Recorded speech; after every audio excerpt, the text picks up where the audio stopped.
because, alam mo yun, she has the most beautiful voice. And she's very talented. She also writes songs.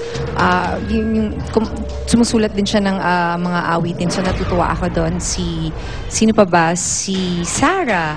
Yeah. Siyempre, si Rachel. Yes. So lahat ito magagaling tong mga bata na to. At alam ko naman na susuportahan nyo sila. And lagi kasi nila sinasabi na sino yung susunod. Actually, you make naman your own mark in the business. Hindi ka naman...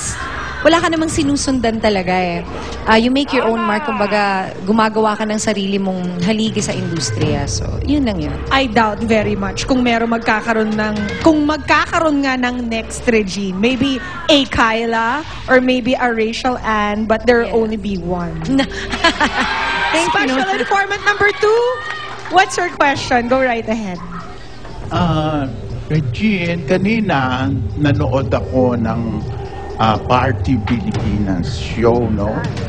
And nakita ko, naka-placard ka na you want a baby. Kailan mo gusto mangyari to? May time frame ka ba para sa pagiging ina?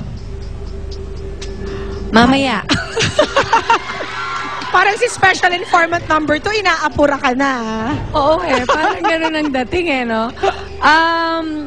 Oo nga, nakita namin yung vlog for the next Party Pilipinas for Sunday. Direk Rico Gutierrez's episode. Yes. That you were all holding out signs. Tapos yung sa'yo, bukod tanging, I want a baby. At saka syempre ako yung huli.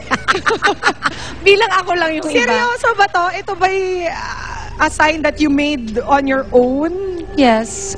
It's a serious one. Okay. Actually, I was really planning it this year, but marami kasing nangyari. Naggawa ako ng diva. So, hindi ko naman pinagsisisihan yun. Of course not. Plus, we're still waiting for something. We all know what we're waiting for, kung ano yung hinihintay namin. So, yun lang yung ano ko. Kaya hindi na muna. Siguro next year. Pero pag ginawa ko to, I have to rest. Kailangan talagang bilang hindi naman ako masyadong bata. So, kailangan ako talagang magpahinga. I have to take a leave. I can't do a show. Wala muna. Walang concert. Walang anything. I'll just have to stay home. Take care of myself and my honey.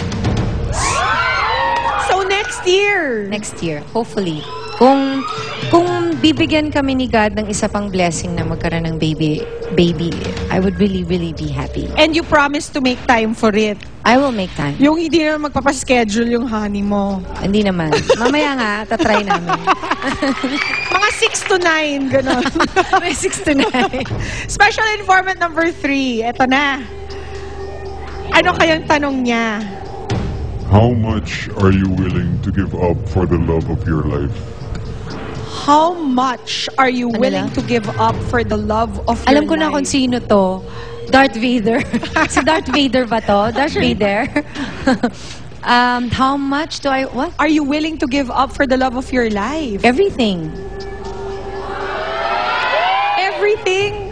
Why not? Without batting an eyelash, sinabi ni Regine Velasquez yun, ah. Love of my life yun eh. Pag-iisipan ko pa ba yun? Tagal ko hinintay to eh. Wow! Over career? Oh, yeah. Over career? Oh, yeah. No problem. Kahit ngayon, pwede na eh. Ay! Anything else? Yes. You know, I've been in the business for for 25 years next year. So, wala na akong hihilingin. Okay na yung family ko. Okay na sila. So, ako na lang yung iisipin ko. So, kung i-give up ko to, although he doesn't want for me to give it up, I can, okay lang yun sa akin. I'd be happy to. Oo nga. It's time for you time. Yes. This time. Okay. Mamaya po, malalaman natin kung sino sa palagay ni Regine ang mga special informants niya.